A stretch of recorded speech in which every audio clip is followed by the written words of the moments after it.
মাত্র একটি ডিম আর ১ কাপ ময়দা দিয়ে অতিথি আপ্যায়নে সম্পূর্ণ ইউনিক এই মজাদার নাস্তাটি কিন্তু আপনিও খুব সহজে আর ঝটপট বানিয়ে ফেলতে পারবেন।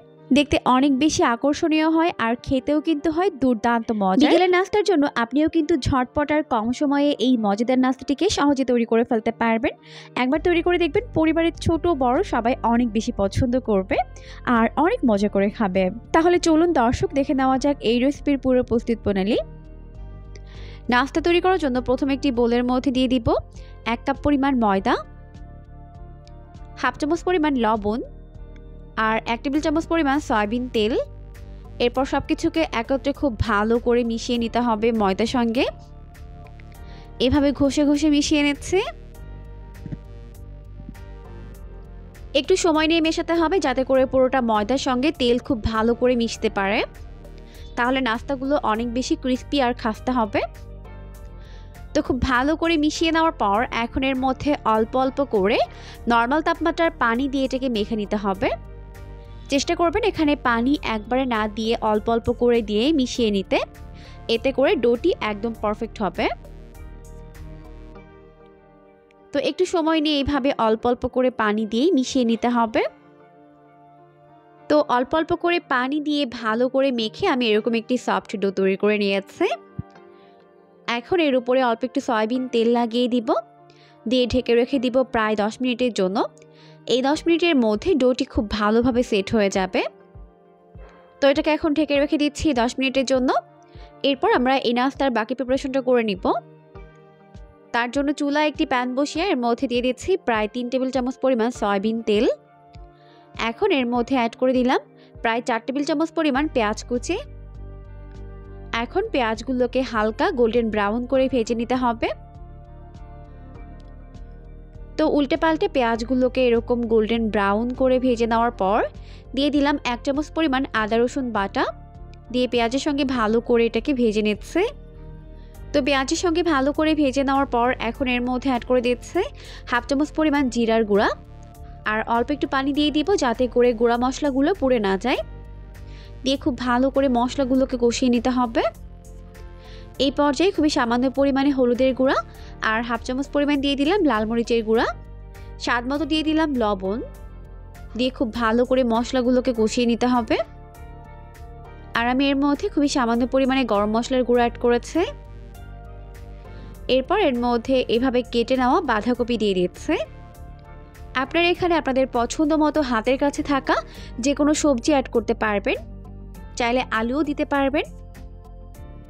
তো এখন মশলার সঙ্গে সবজিগুলোকে ভালো করে কষিয়ে নিতে হবে। একটু সময় নিয়ে ভালো করে কষিয়ে নেওয়ার পর এখন অল্প একটু পানি দিয়ে দিব, এতে করে এগুলো ভালোভাবে সিদ্ধ হয়ে যাবে। তো খুব ভালো করে এখন এটাকে মিশিয়ে নিচ্ছে।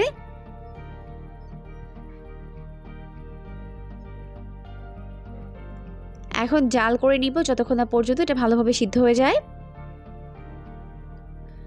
তো জাল করতে করতে যখন পানিটা কমে গেছে আর এটা ভালোভাবে সিদ্ধ হয়ে গেছে, তখন আমি এর মধ্যে আগে থেকে ভেঙে নেওয়া একটি ডিম দিয়ে দিব। ডিমটাকে দেওয়ার পর খুব ভালো করে মিশিয়ে নিতে হবে। আর এভাবে এই পুরটাকে তৈরি করলে খেতে কিন্তু দারুণ মজার হয়। আমি এখানে স্বাদ মতো লবণ অ্যাড করে দিয়েছি, আপনারা অ্যাড করে নেবেন। তো এখন কিন্তু আমাদের নাস্তার ভেতরে পুরটা একদম রেডি হয়ে গেছে। এটাকে চুলা থেকে নামিয়ে একটা সাইডে রেখে দিচ্ছি। এদিকে ময়দার ডোটি কিন্তু ভালোভাবে সেট হয়ে গেছে। এখন এটাকে ভালো করে মথে নিচ্ছে। তো এটাকে সফট করে মথে নিতে হবে। এরপর যে কয়টা নাস্তা তৈরি করব ওভাবে এটাকে ভাগ করে নিচ্ছে।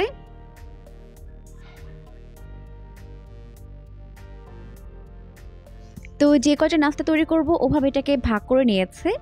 এরপর প্রতিটি ডো হাতের মধ্যে নিয়ে এরকম গোলাকার শেপ দিয়ে নিতে হবে আর উপরের স্কিনটাকে স্মুথ করে নিতে হবে। দেখতেই পাচ্ছেন আমি কিভাবে করে নিচ্ছি। তো প্রথমে সবগুলোকে করে নিতে হবে। এরপর আমি সবার প্রথমে যেটাকে করেছিলাম ওটাকে বেলে নিব। বেলার সুবিধার্থে একটু ময়দা ছড়িয়ে নিলাম। এখন চারপাশে ঘুরিয়ে ঘুরিয়ে এভাবে এটাকে বেলে নিতে হবে। তো এই রুটি কিন্তু খুব বেশি পাতলা হবে না, আবার অনেক বেশি মোটাও হবে না। আমি এর পুরুত্ব আপনাদেরকে দেখিয়ে দিচ্ছি কিরকম হবে। বেলে নেওয়ার পর এখন আমি এটাকে কেটে নিব। তো বেলে নিয়েছি, এখন আমি এটাকে এরকম করে ট্রায়াঙ্গেল শেপে কেটে নিচ্ছি, দেখতেই পাচ্ছেন। তো এইভাবে কেটে নেওয়ার পর এখন আমি এর অপর সাইডে এভাবে পুর দিয়ে দিয়েছি, যে পুরটাকে আগে থেকে তৈরি করে রেখেছিলাম ওই পুরটাকে দিয়ে দিলাম। এখন এর দুইটা সাইডে এভাবে করে পানি লাগিয়ে দিব, যাতে করে এটা খুব ভালোভাবে সিল হয়ে যায়, খুলে যায় না। তো খুব ভালো করে এখন আমি এটাকে সিল করে নিচ্ছি।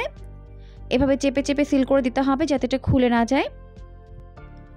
তো চার সাইড থেকে এইভাবে চেপে চেপে সিল করে দেওয়ার পর এখন আমি এটাকে কেটে নিব।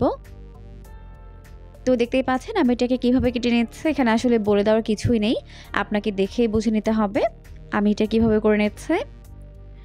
এরপর এর উপর থেকে এইভাবে একটু পানি লাগিয়ে দিব, যাতে এটাকে খুব সহজে সিল করা যায়। এখন এই কেটে নেওয়ার স্লাইসগুলোকে আমি এরকম করে একটু মুড়ে নিচ্ছি, এতে করে কিন্তু সুন্দর একটা ডিজাইন ক্রিয়েট হয়ে যাবে। তো এভাবে এক সাইডেটা অপর সাইডে দিয়ে দিচ্ছে, তো এভাবে করে নিতে হবে এটাকে। দেখতেই পাচ্ছেন আমি কিভাবে করে নিচ্ছি। তো একটু পানি লাগিয়ে দিলে কিন্তু এটা ভালোভাবে সিল হয়ে যায়। তো সম্পূর্ণটা আমি সেমভাবে করে নিলাম। তো এভাবে ভালো করে সিল করে দিলাম, দেখতেই পাচ্ছেন একটি রাস্তার শেপ কিন্তু তৈরি হয়ে গেছে। এভাবে আমি বাকিগুলোকে বানিয়ে নিব। তো এই পর্যায়ে সবগুলো রাস্তার শেপ তৈরি করে নেওয়া হয়ে গেছে, এখন এগুলোকে চলে যাচ্ছি ফ্রাই করে নেওয়ার জন্য।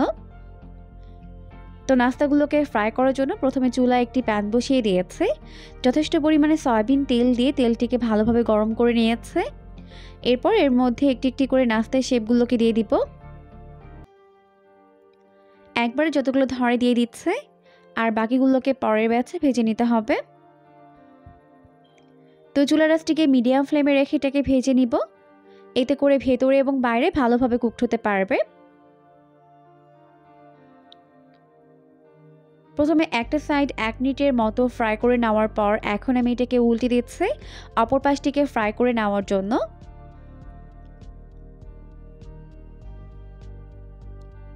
তো এভাবেই উল্টে পাল্টে দুটো সাইড গোল্ডেন ব্রাউন করে ভেজে নিতে হবে। তো এখন আমি এই নাস্তাগুলোকে উল্টে পাল্টে দুটো সাইড এরকম গোল্ডেন ব্রাউন এবং ক্রিস্পি করে ভেজে নিয়েছি। তো ভাজা হয়ে গেছে, এখন ভালোভাবে তেল ছড়িয়ে এগুলোকে তেল থেকে উঠিয়ে নিতে হবে। এখন আমি এগুলোকে তেল থেকে উঠে একটি প্লেটের মধ্যে নিয়ে নিচ্ছি, দেখতেই পাচ্ছেন লুকটা কত বেশি ইয়ামি হয়েছে। এই নাস্তাগুলো খেতেও কিন্তু হয়েছে দারুণ মজার। তো ভালোভাবে তেল ছড়িয়ে এখন এগুলোকে একটি প্লেটের মধ্যে উঠিয়ে নিচ্ছি। তো সবগুলো নাস্তা আমি সেমভাবেই ভেজে উঠিয়ে নিব। এরপর পছন্দ মতো সস কিংবা চাটনির সঙ্গে সার্ভ করতে পারবেন। আমি এগুলোকে টমেটো সস দিয়ে সার্ভ করে নিচ্ছি, বা চাইলে এমনিতেও খেতে পারবেন, খেতে কিন্তু দারুণ মজার হয়েছে।